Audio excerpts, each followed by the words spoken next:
கிறிஸ்துவுக்குள் அன்பானவர்களே, இயேசு கிறிஸ்துவின் நாமத்தினாலே உங்களுக்கு ஸ்தோத்திரங்களையும் வாழ்த்துக்களையும் தெரிவித்துக் கொள்கிறேன். இன்று நாம் தியானிக்க இருக்கிற வார்த்தை ஆகாய் 2ஆம் அதிகாரம் 5வது வசனம். நீங்கள் எகிப்திலிருந்து புறப்படுகிற போது நான் உங்களோடே உடன்படிக்கை பண்ணின வார்த்தையின்படியே என் ஆவியானவரும் உங்கள் நடுவில் நிலை கொண்டிருக்கிறார், பயப்படாதேயுங்கள். இன்னைக்கு நம்ம தியானிக்க போகிற வார்த்தை எதுனா பயப்படாதேயுங்கள். இன்றைக்கி அநேக சூழ்நிலையிலே நம்ம வாழ்க்கையில் அதிகமாய் நமக்கு வருகிறது என்ன தெரியுமா? பயம்தான். இப்போ ஸ்கூல் படிக்கிற பிள்ளைங்களுக்கு, 10th 12th படிக்கிற பிள்ளைங்களுக்கு அடுத்தது என்ன நாம் செய்ய வேண்டும் என்கின்ற ஒரு பயம். காலேஜ் படிக்கிற பிள்ளைகளுக்கு அடுத்தது என்ன வேலைக்கு போக வேண்டும் என்கின்ற ஒரு பயம். வேலை செய்து கொண்டிருக்கிறவர்களுக்கு அடுத்தது நம்முடைய லைஃப்பை நம்ம எப்படி செட்டில் பண்ணோம் அப்படின்கின்ற ஒரு பயம். அப்படி செட்டில் ஆனவர்களுக்கு எப்படி திருமணம் அமைய போகுதோ, அந்த திருமணத்தை நாம் எப்படி நடத்த போகிறோமோ அப்படின்கின்ற ஒரு பயம். திருமணம் ஆனவர்களுக்கு பிள்ளையை குறித்து ஒரு பயம். பிள்ளை பெற்றவர்களுக்கு அடுத்தது பிள்ளை எப்படி வளர்க்க போகிறோமோ என்கின்ற ஒரு பயம். இப்படி பயத்திலே நம்முடைய வாழ்க்கையை நாம் வாழ்ந்து கொண்டிருக்கிறோம். நம்மை பார்த்து ஆண்டவர் சொல்லுகிறார், எகிப்து தேசத்திலிருந்து புறப்படுகிற போது நான் உங்களோடு பண்ணின உடன்படிக்கையின்படியே என் ஆவியானவரும் உங்கள் நடுவில் இருக்கிறார், நீங்கள் பயப்படாதேயுங்கள். பயப்படுகிற நம்ம பார்த்து ஆண்டவர் சொல்கிறாரு, நீங்கள் எதை குறித்து என்ன பண்ணாதீங்க, பயப்படாதீங்க அப்படின்னு சொல்லி. ஏன் இந்த பயம் நமக்கு இருக்கக்கூடாது அப்படின்னா, நாம் தேவன் மேல் அன்பு வைக்கிறவர்களாய், அன்புள்ளவர்களாய் நாம் இருந்தோம் என்றால் இந்த பயம் நமக்கு வரவே வராது. ஏனால் வேதம் சொல்லுகிறது, 1 யோவான் 4ஆம் அதிகாரம் 18வது வசனம் சொல்லுகிறது, அன்பிலே பயம் இல்லை.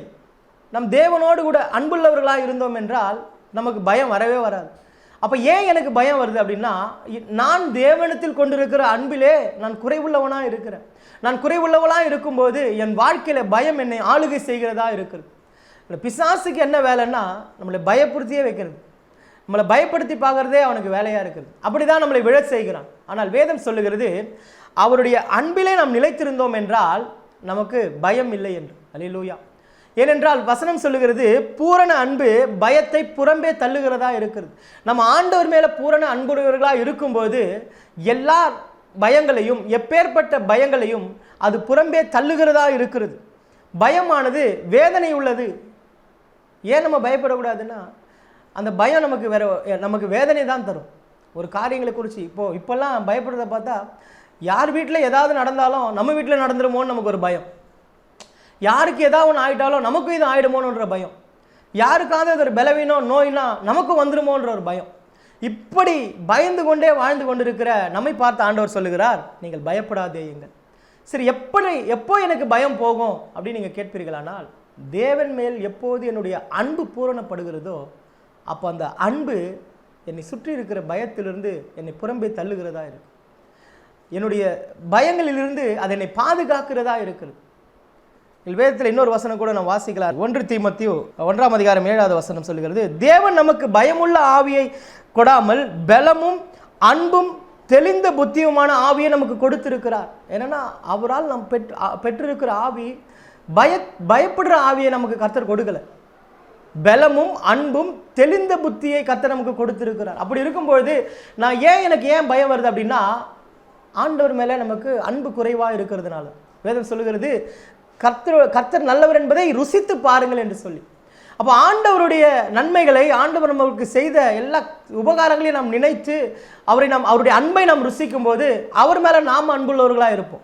அப்படி நாம் அன்புள்ளவர்களாக இருக்கும்போது நம்மை சுற்றி நெருக்குகிற எல்லா பயங்களும் நம்மை விட்டு அகன்று போகிறதா இருக்கிறது.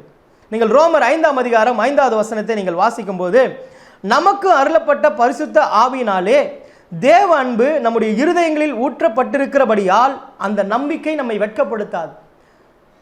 பரிசுத்த ஆவினாலே தேவ அன்பு நமக்குள் ஊற்றப்பட்டிருக்கிறது, வேதம் தெளிவாய் சொல்லுகிறது.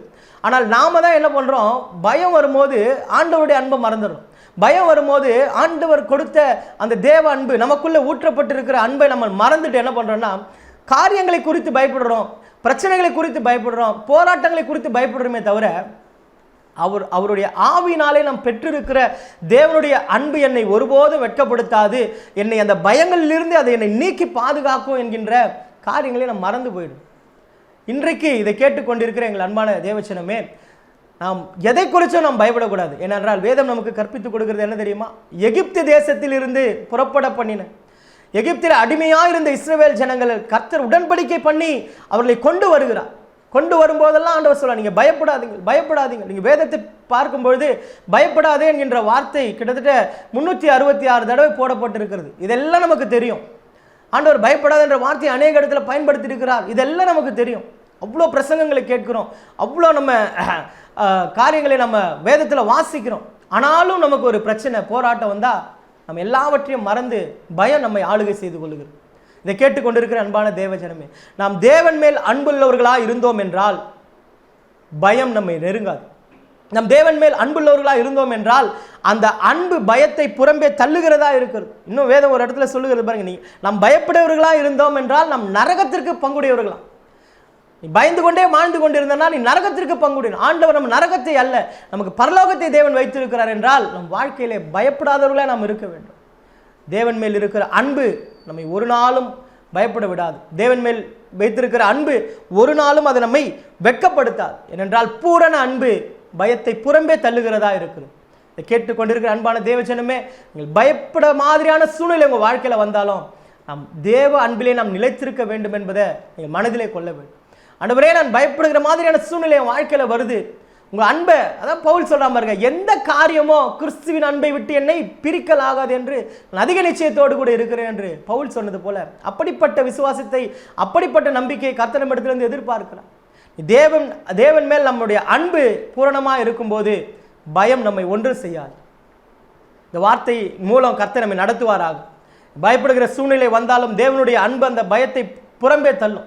தேவன் மேல் நம்ம வைக்கிற பூரண அன்பு பயத்தை புறம்பே தள்ளி நம்மை பயமில்லாமல் வாழ அது உதவி செய்யும். இந்த வார்த்தைக்காக நாம் செபிப்போமா? எங்களை அதிகமாக நேசிக்கிற எங்கள் அன்பின் பரலோக பிதாவே, நன்றியோடு கூட துதிக்கிறோம். நாளில் கேட்ட வார்த்தையின்படி பயப்படாதேயுங்கள் என்று ஆண்டவரே நீர் சொன்ன வார்த்தையை ஆண்டவரே நாங்கள் விசுவாசிக்கிறோம். அப்பா, நாங்கள் எந்த சூழ்நிலையிலையும் பயப்படாதபடிக்கு உம்முடைய அன்பிலே நாங்கள் பூரணப்பட்டிருக்கணும். ஏனென்றால் உம்முடைய அன்பு பயத்தை புறம்பே தள்ளும். ஆண்டவரே, அப்படிப்பட்ட ஆவியை தான் எங்களுக்கு கர்த்தர் கொடுத்திருக்கு. பரிசுத்த ஆவினாலே தேவ அன்பு எங்கள் இருதயத்தில் ஊற்றப்பட்டிருக்கிறது என்பதை நாங்கள் மறந்து போய் காரியங்களை குறித்து பயப்படுவதை இனிமேல் நாங்கள் செய்யாதபடிக்கு உங்களுடைய அன்பிலே நிலைத்திருக்கிறவர்களாய், உங்களுடைய அன்பிலே பூரணப்படுகிறவர்களாய் நாங்கள் இருக்க தேவன் எங்களுக்கு உதவி செய்யும். இந்த வார்த்தையின்படி எங்களை நடத்துங்க, ஆசீர்வதிங்க, பலப்படுத்துங்க. இயேசுவின் நாமத்தில் பிதாவே, ஆமேன், ஆமேன். ஸ்தோத்திரம்.